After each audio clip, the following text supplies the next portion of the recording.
I wasn't planning to become that guy who ended up in a viral HOA mess. But life has a way of throwing you curveballs, or in my case, Karens.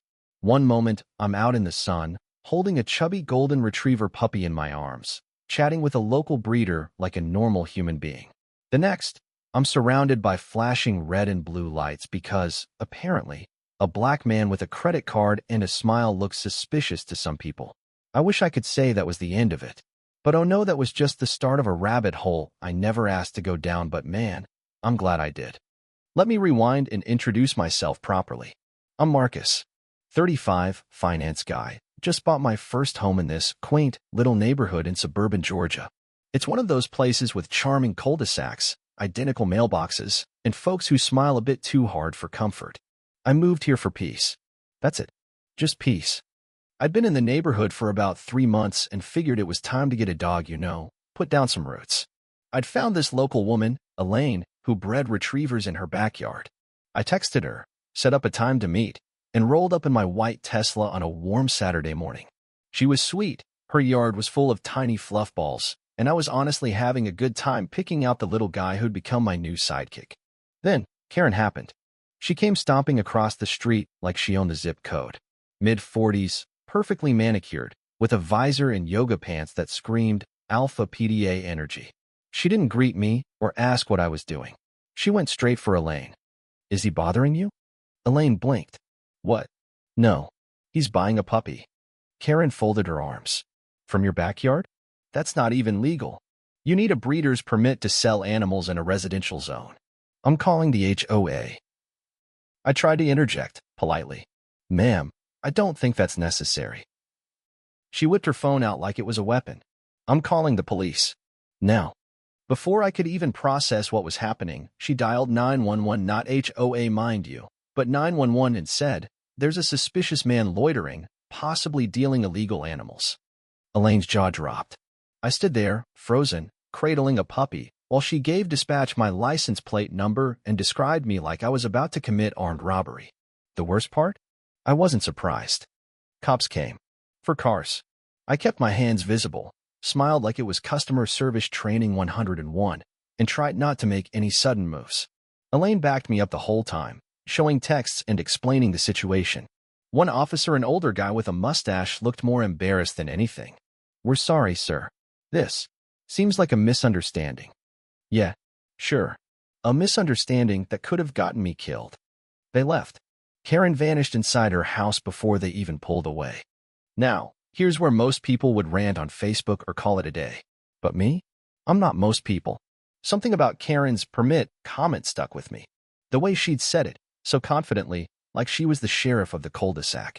So I did a little digging, purely out of curiosity at first. I requested HOA documents, not hard when you're a resident. I started reading the bylaws, the enforcement protocols, the permit requirements. And something weird popped up. Karen wasn't on the HOA board. In fact, according to the last election records, she hadn't been on the board in 3 years. Yet she still acted like she ran the place. She sent warning letters, threatened people over minor violations, told new residents she was vice president. Total power trip. Then it got better or worse, depending on your point of view. I checked county records and found out Karen was running a short-term rental business under the radar. You heard that right. While harassing residents about code violations, she'd converted her basement into a slick little Airbnb suite with 0 permits, no tax registration, and no notification to the HOA, the same HOA she pretended to represent. And then, jackpot. The county zoning code clearly stated that all short-term rentals required an inspection, a certificate of occupancy, and a fire safety clearance. Karen had none of those. So I took a little walk. I knocked on her door, smiled politely when she opened it, and said, "Hey, Karen, just wanted to let you know that I'll be filing a complaint with the county about your illegal rental unless you'd like to have a conversation first." She turned white. Like ghost white. "I have no idea what you're talking about." I raised an eyebrow. "The listing on Airbnb, the guest reviews, the check-in instructions you sent out with your full address. Want me to forward them to you?"